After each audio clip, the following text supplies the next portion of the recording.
Pemirsa, untuk mengetahui perkembangan perdagangan komoditas sore ini, kita telah terhubung dengan Aji Wijaya, analis cyber futures forex.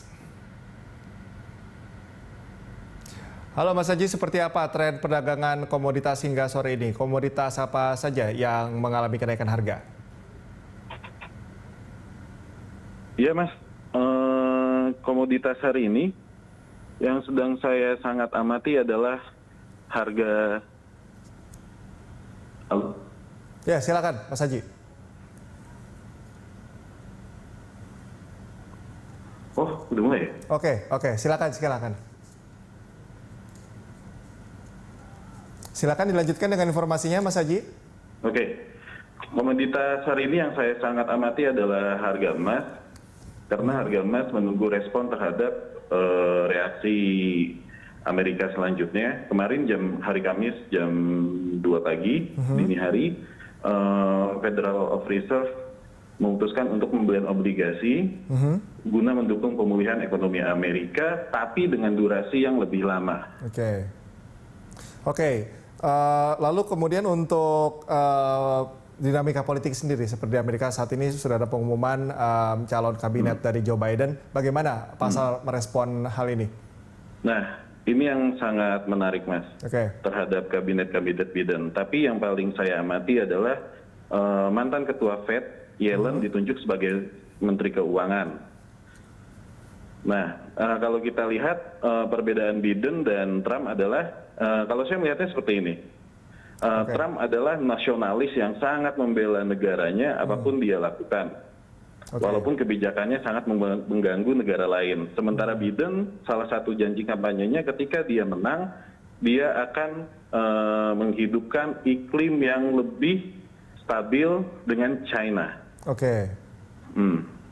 Oke, artinya dengan kebijakan atau sikap politik dari Biden yang lebih internasionalis, ini lebih memberikan penjaminan terhadap pasar global, begitu? Betul, kestabilan dunia, ekonominya. Oke, untuk peluang permintaan harga emas hingga akhir tahun, ini sentimen seperti apa peluangnya? Nah, kalau saya melihatnya masih wait and see. Kenapa saya melihat masih wait and see? Pertama, kalau kita lihat dalam bulan Oktober, WHO itu pernah statement bahwa bahwa vaksin tidak dipastikan ada sampai pertengahan tahun 2021. Itu WHO yang statement. Tapi karena ini pandemi, jadi banyak pasar yang bergerak terhadap isu. Salah satunya yang lagi ramai isunya adalah AstraZeneca. Jadi vaksin AstraZeneca yang dari Inggris dikabarkan 90% fixnya sudah pasti ampuh dan tanpa efek samping apapun. Jadi sementara ini emas mengalami peturunan intraday dalam candle daily-nya, tapi harga minyak mengalami penguatan karena mulai kestabilan ekonomi lagi. Oke, untuk peluang olain kakao dan kopi seperti apa? Peluang olainnya kalau menurut saya pasti meningkat, Mas. Kenapa pasti meningkat? Karena yang kita tahu selama pandemi ini bahan makanan pokok itu seperti olain, kopi, minyak sawit itu tetap berjalan stabil karena lockdown yang diberlakukan dunia adalah tidak semua dan tidak serentak. Jadi seperti bulan November ini yang di lockdown adalah kemarin Prancis dan Jerman. Nanti dia ganti-gantian. Jadi sehingga perputarannya masih dinilai stabil, Mas.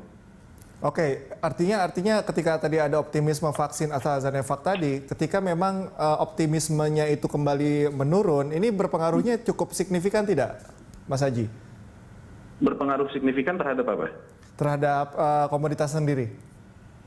Terhadap komoditas sendiri bisa signifikan, Mas. Nah, tapi, ya. Oke. Lalu bagaimana ini saran bagi investor emas hingga akhir 2020? Ini faktor apa saja yang harus diantisipasi? Di akhir 2020, di bulan Desember ini, biasanya dalam normal ekonomi atau tiadanya pandemi, biasanya para investor memanfaatkan windows dressing. Nah, windows dressing ini biasanya dilakukan para buyer emas untuk menyimpan buy dari awal Desember hingga Januari 2020. Tapi, karena ini pandemi, dan uang yang berjalan adalah banyak uang stimulus nih, saya melihat yang harus diwaspadai adalah sentimen daripada Biden, daripada Trump, dan daripada Fed. Oleh karena itu, kalau menurut saya, misalkan buyer ingin membeli emas, tunggu harga support menyentuh 1790, 1780, baru dari situ kita bisa simpan buy sampai 1834. Oke, baik. Terima kasih atas informasi dan analisisnya, Mas Aji. Dan itu tadi pemirsa, Aji Wijaya, analis cyber future forex.